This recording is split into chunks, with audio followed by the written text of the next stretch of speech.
Bonjour et bienvenue sur la chaîne Juris Business. Aujourd'hui, on va voir comment on crée une entreprise de graphisme. Je vais vous présenter Gabriel qui a créé l'entreprise Gabicom, qui est une entreprise de graphisme. Bonjour, alors moi c'est Gaby, j'ai créé mon auto-entreprise là cette année en 2024 en août. Alors mon parcours, j'ai fait une prépa dans une école d'art et de digital.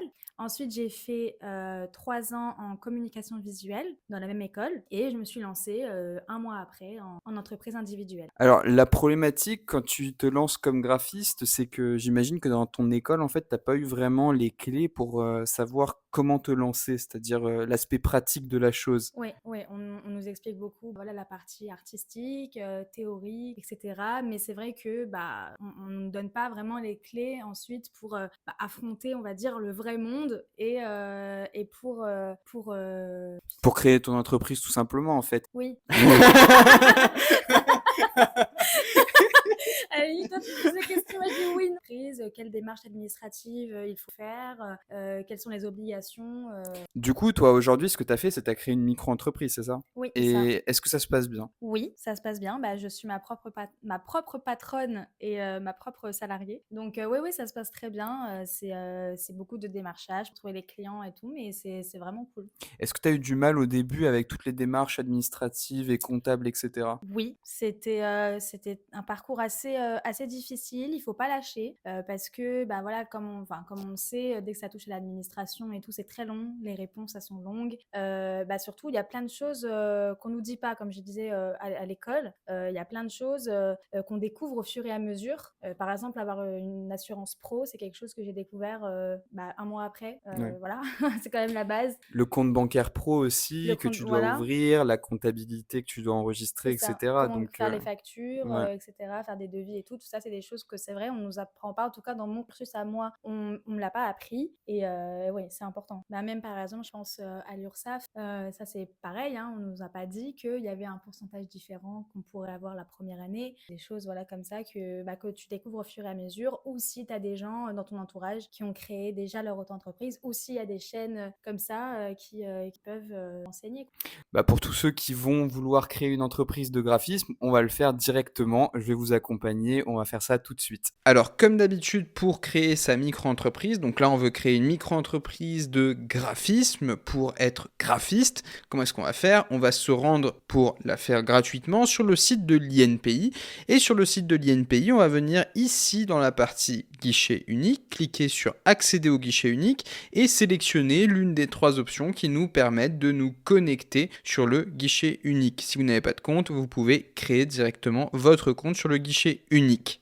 Donc si vous n'avez pas de compte, vous créez votre compte. Ça va vous permettre, comme vous le dit ici le site lui-même, de centraliser toutes vos formalités qui sont relatives à votre micro-entreprise, procéder au dépôt des comptes, etc. Bon, ça ne vous concerne pas en micro-entreprise et ça vous permet aussi de suivre l'avancement de vos demandes. Donc c'est une interface qui vous permet de gérer toutes vos demandes, que ce soit au niveau des micro-entreprises ou des sociétés. Donc moi je me connecte avec France Connect Plus, vous avez l'option impôt.gouv, etc. Je pouvais utiliser impôt.gouv. Et une fois que vous êtes sur l'INPI, vous avez plusieurs options avec plusieurs encarts. Donc nous, ce qui va nous intéresser, c'est la création, modification ou cessation d'entreprise. Donc on clique ici sur le premier, on est transféré sur un autre endroit. Là, vous avez vraiment votre, on va dire, boîte à outils. Si vous voulez déposer vos comptes, vous venez indiquer les dénominations, donc les sirènes de vos entreprises individuelles ou de vos sociétés. Nous, on n'en a pas encore, on veut venir la créer. Donc ces encarts-là ne vont pas nous servir à grand-chose. On va venir par contre créer notre entreprise ici. Hop, créer une entreprise. Donc là, on nous dit, voilà, ce qu'il faut préparer, c'est ça. Donc pièces justificatives, on vous dit les pièces justificatives dont vous avez besoin qui sont ici. On vous explique brièvement qu'en fonction du fait que vous êtes commerçant, artisan ou agriculteur ou libéral, vous allez être assujetti à l'une des chambres ou à l'URSSAF. Bref, lisez cette petite encart qui est très intéressant et qui va vous apprendre énormément de choses. Une fois que vous l'avez fait, vous faites continuer tout simplement. Vous venez ici sur cliquer pour créer votre entreprise individuelle. On vous propose de créer une personne morale ou une exploitation en commun. Donc on ne veut pas de société, on veut une entreprise entreprise individuelle. Est-ce que l'entreprise est une micro-entreprise? Ici, on va venir dire oui, c'est une micro-entreprise. Est-ce qu'on a déjà exercé une autre activité non salariée en France? On va venir dire non. Et on va faire continuer. Et ici, comme d'habitude, vous avez effectivement tous les encarts qui sont relatifs à vous-même, parce que vous créez une entreprise individuelle, c'est vous-même, donc vous devez renseigner toutes les informations qui vous sont personnelles, nom, prénom, date de naissance, etc. Donc tout ça, il n'y a vraiment pas de difficulté. Statut non sédentaire, c'est pour des cas particuliers. Venez cliquer ici pour lire les cas particuliers. Ici, c'est intéressant parce qu'on va vous demander à quelle périodicité vous voulez venir verser vos cotisations sociales. Donc, on va dire soit mensuellement, soit trimestriellement. Donc ça, c'est déclaration du chiffre d'affaires tous les mois. Ça, c'est tous les 3 mois. Donc, attention, parce que si vous faites tous les 3 mois, il va falloir provisionner 22% de votre chiffre d'affaires environ. Donc, moi, je préfère le faire mensuellement. Ça vous permet d'avoir une régularité, de ne pas avoir de surprise et, de lisser un peu les charges sociales. Donc voilà, je vous conseille versement mensuel. Ensuite, l'adresse, là, ce qui va se passer, c'est que vous mettez votre adresse personnelle, donc tac, France, etc. Hop, complément d'adresse, machin, bidule. Donc ça, c'est tout ce qui va attraire effectivement à votre adresse en tant qu'entrepreneur. Contact de l'entrepreneur, pareil. Volet social de l'entrepreneur, ça c'est pour tout ce qui va être vos cotisations sociales. Donc là, vous venez indiquer votre numéro de sécu, l'organisme d'assurance maladie, etc., etc. Est-ce que vous êtes en régime général, en non salarié, non agricole, etc., etc. Donc ça, c'est à vous, c'est vraiment par rapport à votre situation personnelle. Regardez-le, c'est très important parce que ça va vous permettre vraiment après d'être en raccord avec toutes vos obligations sociales. Donc, est-ce que vous avez exercé une activité salariée antérieurement? Vous mettez non. Est-ce que vous avez déjà formulé une demande d'ACRE? Donc ça, c'est très important parce que pour le coup, l'ACRE, c'est une division quasiment par deux, je crois que c'est par deux même, de vos cotisations sociales. Donc par exemple, tous les mois, si vous devez payer 22% de cotisations sociales qui sont calculées sur votre chiffre d'affaires, avec l'ACRE, vous allez pouvoir diviser par deux. Donc si vous devez payer 300 €, vous allez payer que 150 €, ce qui est très très très intéressant, croyez-moi, parce que surtout dans les débuts, on a vraiment du mal et il nous faut ces fonds-là pour pouvoir développer notre activité et nous faire un espèce de matelas pour pas avoir de problème par la suite. Donc, avez-vous opté déjà pour une formule d'ACRE? Vous mettez que vous n'avez pas opté pour l'ACRE précédemment. Comme ça, vous pouvez faire une demande. Vous allez faire d'ailleurs une demande à l'URSSAF, ce qu'on va voir après quand on va créer notre espace URSSAF. Donc très important, mettez que vous n'avez pas formulé précédemment de demande d'ACRE. C'est vraiment un des trucs les plus importants. Donc si votre attention doit se porter quelque part, c'est bien sur ce point-là. Donc ensuite, tout ce qui va être en rapport avec l'entreprise. Donc là, l'entrepreneur souhaite-t-il fixer l'adresse de son entreprise à son domicile personnel? Là, ce qui se passe, c'est que en général, quand vous faites ça, vous allez avoir votre adresse personnelle qui va être diffusée partout sur les registres et donc elle va être publique et ça peut poser problème notamment pour tout ce qui va être arnaque, publicité, démarchage, etc. Donc ce que je vous invite, si vous avez une activité commerciale qui se prête à ça, c'est de faire une domiciliation sur le site Legal Place. Donc je vais vous montrer après comment on fait. Pour l'instant, vous pouvez simplement cochez la case si vous le souhaitez, domiciliation, je ne souhaite pas me domicilier à mon domicile personnel. Avez-vous recours à une société de domiciliation? Là, pour le coup, si vous choisissez de faire ça, il va falloir aller sur Legal Place. Donc là, pour le coup, si vous voulez le faire, il va falloir cliquer en description, vous allez sur le site Legal Place, vous avez tout dans la boîte à outils, vous avez domiciliation, vous cliquez, vous créez un contrat de domiciliation. Legal Place va vous servir de boîte postale, ça veut dire qu'ils vont tout recevoir à Paris, ils vont tout vous scanner et tout vous transmettre sur un espace dématérialisé.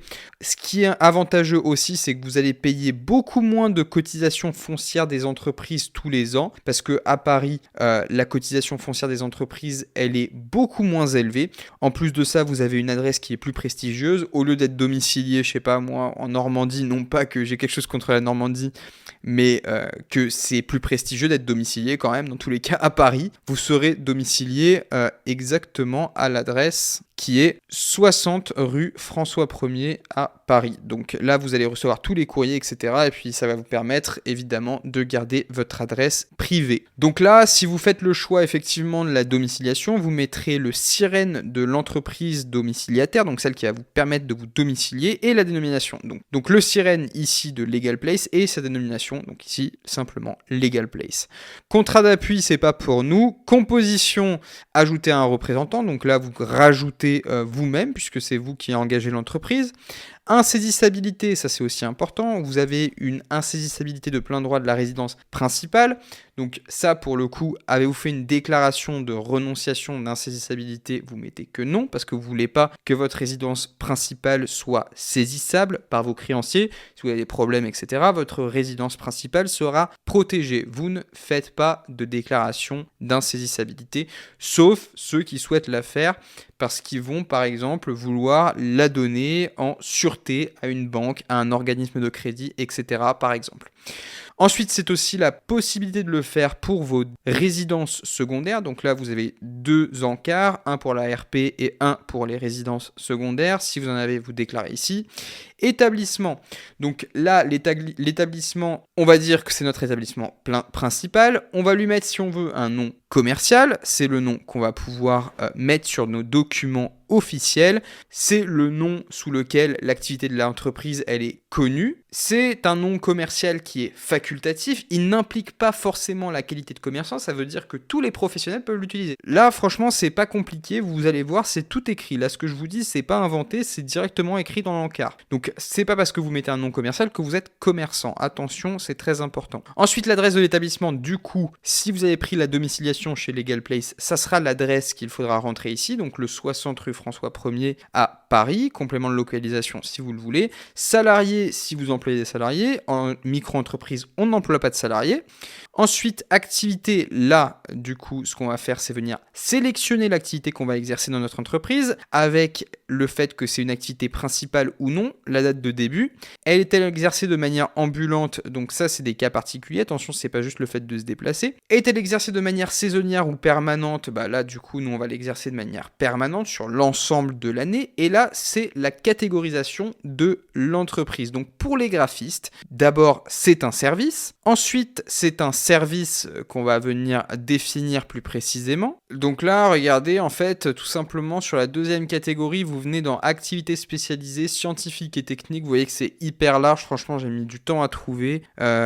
Et ici, vous avez vraiment un panel d'activités qui sont toutes différentes les unes des autres.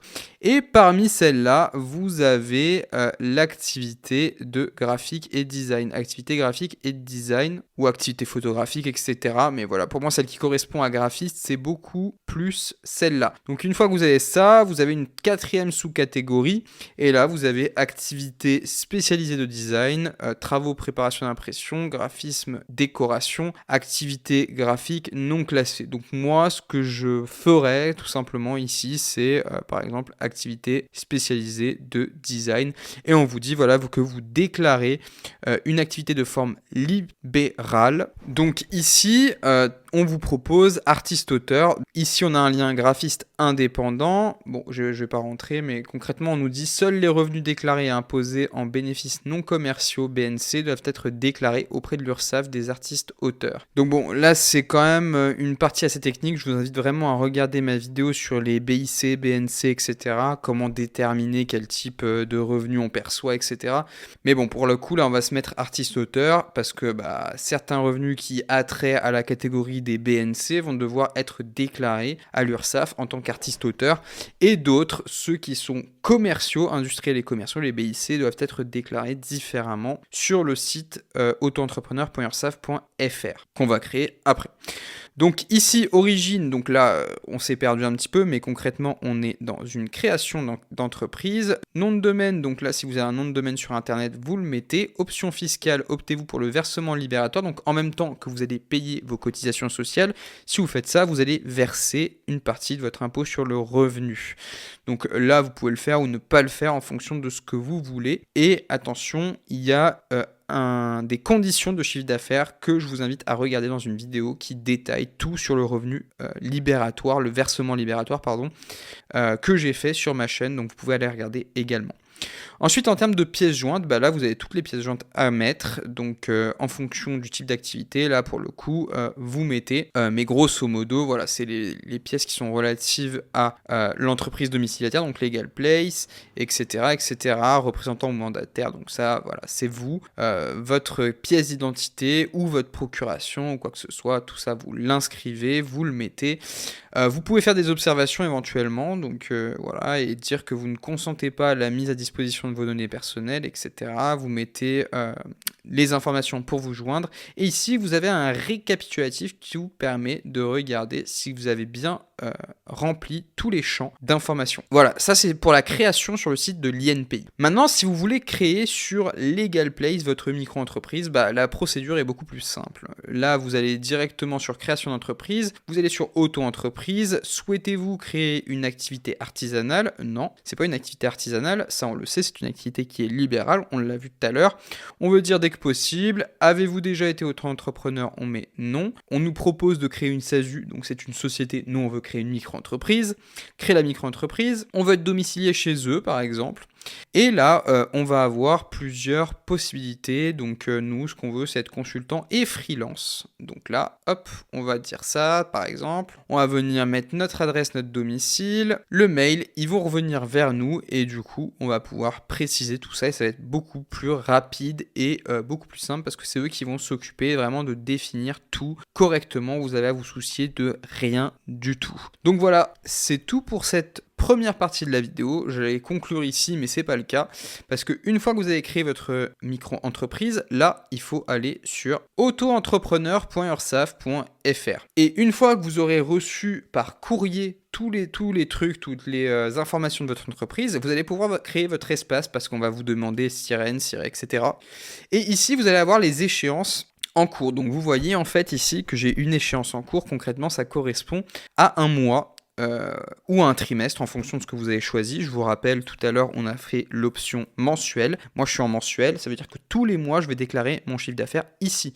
Donc, vous allez faire déclarer et payer. Vous déclarez la somme que vous avez perçue. Donc, c'est une comptabilité mensuelle.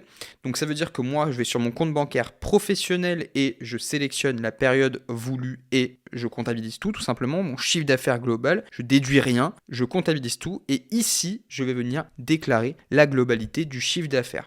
Attention, c'est le chiffre d'affaires, comme je vous l'ai dit, que vous avez fait sur un mois. Donc par exemple, du 1er septembre au 30 septembre, vous comptabilisez tout, vous déclarez tout ici. Et si vous avez l'ACRE, comme je vous l'ai dit, vous avez la moitié des cotisations sociales à payer. Vous avez une division par deux des cotisations sociales. Et sur cet espace, vous voyez que vous avez énormément d'options. Vous pouvez voir effectivement l'historique de votre déclaration. Si vous avez besoin de les produire, vous avez toutes les informations qui sont relatives à votre compte, donc vos données personnelles, votre sirène, etc. Tout ce qu'il vous faut si on vous demande des données précises. Voilà, vous avez ici un panorama complet pour créer votre activité de graphiste en micro-entreprise. Si vous avez besoin de passer par Legal Place, n'oubliez pas que vous avez tout en description. Si vous avez besoin de passer par eux pour de la domiciliation, de la création de CGV, du conseil juridique, etc., vous avez tout ici. Même si vous voulez modifier votre micro-entreprise et inclure des activités, vous pouvez le faire également via les liens que vous avez directement dans la description. Sur ce, moi, j'espère que la vidéo vous a plu, qu'elle vous a aidé surtout. Si c'est le cas, n'oubliez pas de mettre un pouce bleu, de vous abonner à la chaîne pour plus de contenu, car je produis énormément de contenu à destination des micro-entrepreneurs, mais aussi des personnes qui se lancent en société. Si vous avez une question, n'hésitez pas à la mettre dans l'espace des commentaires. Et moi, je vous dis à la prochaine. Ciao, ciao.